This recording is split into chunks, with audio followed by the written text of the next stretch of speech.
I spent numerous hours thinking about my decision of repeating the year after not clearing my joint entrance exam. I was devastated. All my friends were getting into colleges.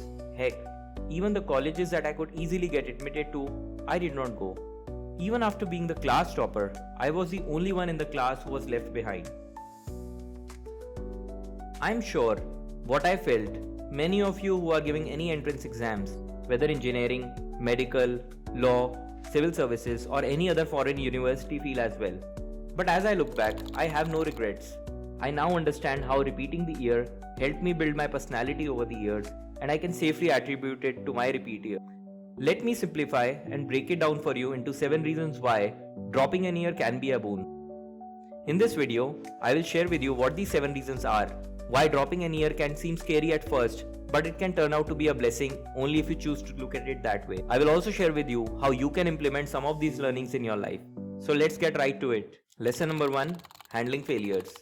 Failing to clear JEE in my first attempt was definitely a setback, but little did I know that it will not be the only one. As I proceeded with life, I faced many challenges both in my personal and professional life. Even after I got into IIT, the next goal was to land onto a day 0 or a day 1 job. However, even after getting a good CGPA, I was not able to make it. But I reminded myself it is just part of the process for something bigger and I must move on. Another failure was when I started investing for the first time. I was very active on day trading. For the initial 1 week, I had made a gain of 20%. My happiness had no bounds. But after some time, the stocks that I had invested in started to crumble and I had lost 3 lakh rupees. Failure is an inevitable part of the journey. We all will fail in one way or the other. Imagine preparing for a marathon and facing an injury just 1 day before the event. The main learning is that failures need to be embraced. What matters is putting your effort and trying your best. Lesson number 2, maintaining determination. Once you have embraced that you have failed, you can now restart your journey of success. I learned after dropping an year that I had one goal in front of me, to clear JEE. My determination was fueled by this innate sense of purpose. During the 1 year preparation, there were times when I had almost given up. I had just come home, feeling burnt out with last few months of constant study. My friends used to tell me about their colleges which were really good and offered great job opportunities as well. My family was supportive and caring for any decision I planned to take. But it was not the goal I had set out for. More than the goal, it was my determination that I did not want to doubt on. I told myself to keep going, keeping the emotions aside, that progress is more important than perfection.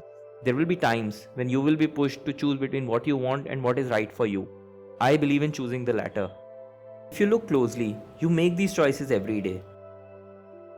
If I compare against my peers who dropped out and still didn't clear the exam, it is not because I was the first to finish my syllabus or had a better conceptual understanding, but because of my determination not to quit. And this principle has stayed with me throughout my life. In the words of Thomas Edison, one of the greatest inventors of our time, our greatest weakness lies in giving up. The most certain way to succeed is always to try just one more time. Lesson number 3, developing focus. As the author Chris Bailey has mentioned in his book Hyperfocus, our attention is a limited resource, and even more when there is a countdown. I remember after dropping an year, I started preparing with a few peer groups, many of which were from coaching institutes. While all of us started the preparation with full vigor, many of them began to get complacent and engaged in other activities, enjoying cricket, traveling to close destinations, going for parties, or playing video games, all to take a break. This was also the time when chat messengers were picking up, Facebook was at its boom, and there were dance shows and matches on television that would rush dopamine to a different level.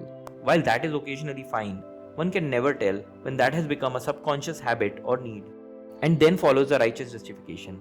Being aware about this quite early, I didn't let anything distract me.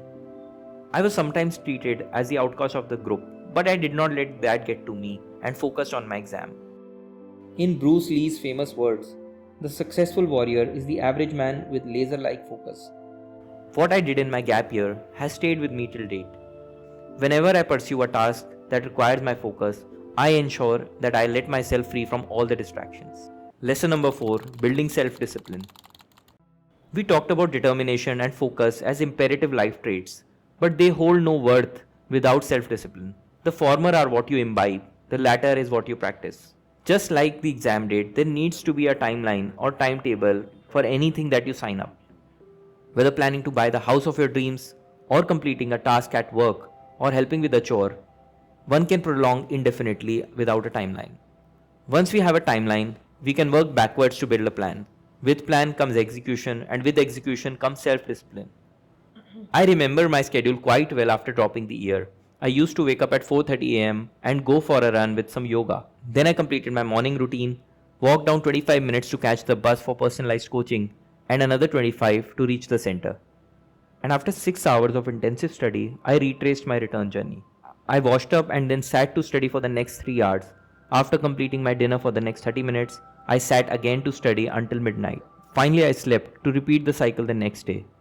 This went on for months, and I could see the benefits of maintaining a disciplined routine soon after. Lesson number 5: having patience and thinking for long term. As I sat with an year in front of me and regular updates by my peers about their entrances and achievements, I realized that being patient is the only way I can handle this period. I learned the value of long term investments, that is, investing time and effort today for rewards that might come later. This is a huge shift in mindset that many people struggle with, but as a repeater, I was compelled to embrace it. I see today where situations from all spheres of life can be best handled with extreme patience. Being patient is not equivalent to inactivity, but it means to continue putting in efforts and expect nothing until something really happens. It is to provide an endless input and not to instantly expect an output. In all walks of life, this learning will enable one to grow and outperform. Lesson number 6: expanding emotional consciousness. When I repeated the year, I became more aware about my emotional responses, whether it's dealing with stress, frustration, or self-doubt. And yes, it is alright to feel all these emotions. I was all over the place not just during the start, but several instances during the year. I was swinging from one emotion to the other, and it seemed that my struggle would be never ending as the end goal seemed too distant.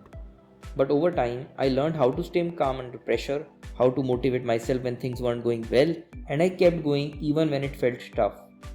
Emotional intelligence is critical, and going through a challenging experience like this forces you to develop it. In today's world, where empathy and kindness carry much more weight than being intelligent or clever, it is a practice that one must pursue throughout their lives, not just for oneself, but also for others around. And finally, lesson 7: becoming self-aware.